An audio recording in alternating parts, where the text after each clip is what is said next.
भिवंडी स्थित पंचायत समिति सभागृह हॉल में आज दिनांक 6 जनवरी 2025 को पत्रकार दिन के शुभ अवसर पर भिवंडी पत्रकार महासंघ द्वारा पत्रकार दिन का आयोजन किया गया। इस अवसर पर भिवंडी शहर व ग्रामीण भागों के पत्रकारों को शाल व पुष्पगुच्छ तथा डायरी देकर किया स्वागत सम्मान। इस अवसर पर ज्येष्ठ संपादक तुषार राजे, सहायक गट विकास अधिकारी सुदाम इगले, कृषि उत्पन्न बाजार समिति के सचिव यशवंत महात्रे, भिवंडी वकील संगठना अध्यक्ष एडवोकेट दिनेश्वर पाटिल, वाहतुक शाखा के सहायक निरीक्षक धीड़े, ज्येष्ठ पत्रकार अमोल कदम, अस्तित्व फाउंडेशन अध्यक्षा अक्षया पाटिल, ज्येष्ठ पत्रकार पंडरीनाथ कुंभार, फारूक मेमन सहित अनेकों मान्यवर व भिवंडी शहर व ग्रामीण भागों के पत्रकार उपस्थित थे। सन्मान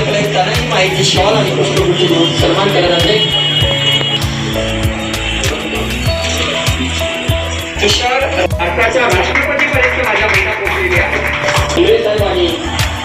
सेक्टर आहे का एक जो आहे त्याची दिनदर्शिका आहे तिचं प्रकाशन केलं जात आहे।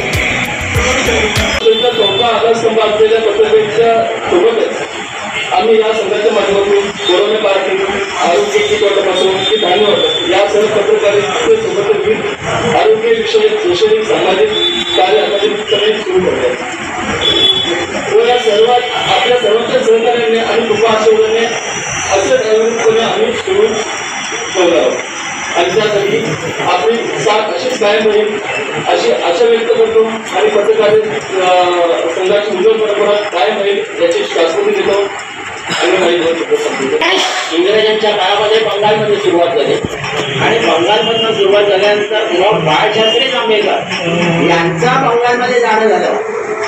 बाळशास्त्री जांभेकर हे शिक्षक ते आले मुंबईला गव्हर्नमेंटच्या कामानिमित्ताने त्यांना मुंबईला बोलवलं आणि ते जेव्हा बंगालला गेले त्यावेळेला ते पत्रकारिता त्यांना सापडले आणि त्यांनी महाराष्ट्रामध्ये वर्तमानपत्र काढलेले ही सुरुवात आहे महाराष्ट्राच्या मराठी पत्रकार केंद्राची।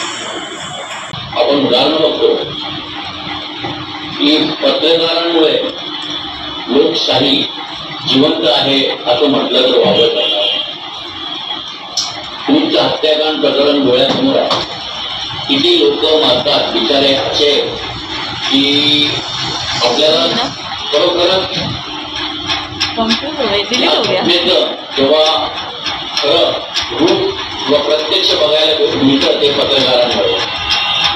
आज या घटनेमुळे जर पत्रकार जर जागृत नसते तर ही घटना दाबलेली असती किंवा एवढी निघून हत्या एका सरपंचाचे होते त्याला फक्त भाज्या फोडणारे फक्त पत्रकार आणि अशा अनेक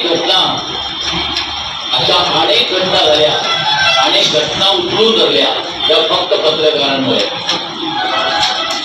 पण लेटेस्ट आणि समोर असणारी घटनेचं मी उदाहरण देतो आणि सगळ्यांना आपल्याला माहिती आहे की ती घटना किती एकदम हृदयाला भिडणारी अशी घटना आहे आणि त्याच्या वाटा फोडणारी फक्त एक पत्रकार म्हणजे पत्रकार आहे, मीडिया आहे, सोशल मीडिया आणि म्हणून पत्रकारांना एक वेगळं म्हणतो की खरोखरच लोकशाहीचा आधारस्तंभ जेव्हा बोलले जातात तेव्हा हे उदाहरण डोळ्यापुढे येतात, अशी उदाहरणं येतात।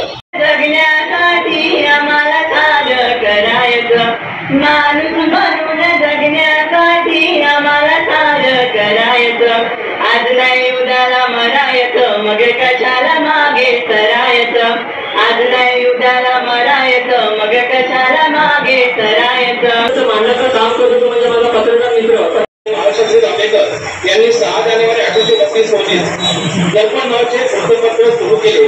याच्या स्मरणार्थ महाराष्ट्र शासनाने 6 जानेवारी हा दिवस मराठी पत्रकार म्हणून साजरा करण्याचे जाहीर केले। तेव्हापासून 6 जानेवारी हा दिवस महाराष्ट्र राज्यात पत्रकार दिन म्हणून साजरा केला जातो। या पत्रकार दिन ज्यांच्या नावे सुरू केलाय ते आचार्य बाळशास्त्री जांभेकर हे उच्च विद्या विभूषित पंडिती व्यक्तिमत्व म्हणजे बाळशास्त्री जांभेकर। त्यांना 10 भाषा अवगत होत्या, त्या भाषांसोबतच विज्ञान, भूगोल, गणित आणि सामान्य ज्ञान यांचे त्यांना भरवत ज्ञान होते। विद्वान प्राध्यापक आणि पुरातत्व संशोधक आचार्य बाळशास्त्री जांभेकर यांनी अवघ्या 34 वर्षातील उत्तुंग कामगिरी केली। शिक्षण, पुरातत्व विद्या, ग्रंथ समीक्षा अशा प्रत्येक क्षेत्रात त्यांनी आपली छाप उमटवली। समाजातील अर्थ वर्णव्यवस्था स्त्री दास्य अस्पृश्यता बांधव जातीभेद इत्यादी गोष्टींवर त्यांनी आवाज उठवला. वयाच्या 15 वर्षी शिक्षकाची नोकरी केली. त्यानंतर कॉलेजमध्ये प्राध्यापक म्हणून नोकरी करत असताना 1 महिन्याच्या वेतनात त्यांना 1 रुपया जास्त मिळाला होता. पुढच्या महिन्यात तो 1 रुपया वेतनातून कपात करून घेतला जाईल अशी त्यांची अपेक्षा होती.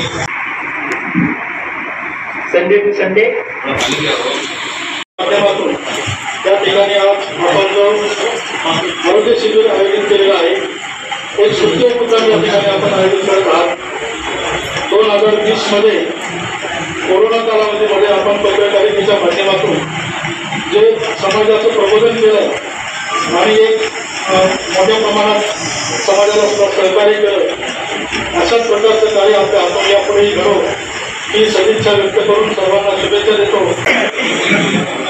प्रकाशन सोहळा आपण मान्यवरांच्या शुभ हस्ते आपण करत आहोत. विश्वासाने केलेलं कोणतेही काम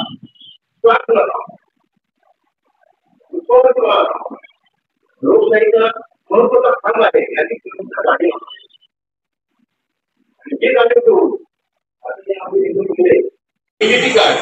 एक मी काय लागलो तुम्ही चित्रपटाचे कपडे घातले असतात. आमचं कामच आहे सरकारच्या थांबून licence bag helmet seat belt check करणं. परंतु तुमचं जर का ओळखपत्र गळ्यामध्ये असेल तर नक्कीच आम्ही तुम्हाला 101% सहकार्य करू. मला करून खूप वर्ष झाली आणि पत्रकारांवर सुधी समोर पत्रकारांची काय जबाबदारी आहे, पत्रकारांनी कसं वागलं पाहिजे, निष्क्रिय वागलं पाहिजे, प्रामाणिकपणे वागलं पाहिजे वगैरे सगळं आपण ऐकलं. फक्त माझं एकच म्हणणं आहे की पत्रकारांना एक दिवस मान सन्मान देऊ नका. पत्रकार जेव्हा बैलपोळ्यासारखं झाला नाही पाहिजे. 162 दिवस पत्रकारांना सन्मान मिळाला पाहिजे आणि त्यासाठी समाजाची सुद्धा तेवढी जबाबदारी आहे. आता समजा एकूण परिस्थिती बघितली तर कोविड महिन्याचे दिवस अतिशय खराबले.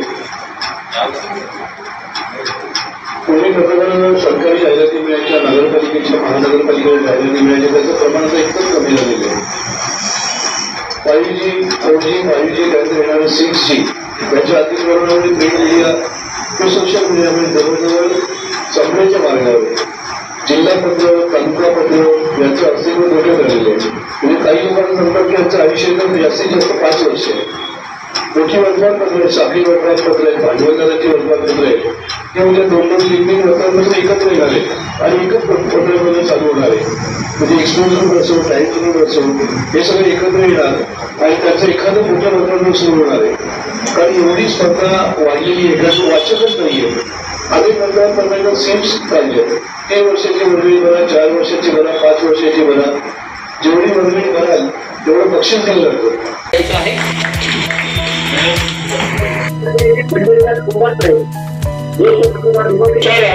यांच्या शुभ असते.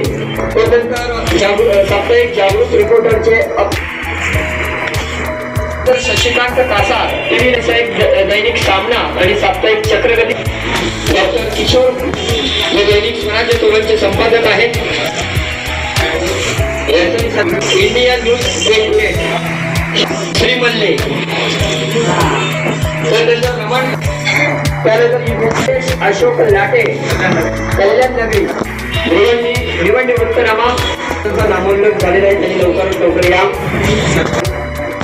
त्यानंतर रिमोट न्यूज, त्यानंतर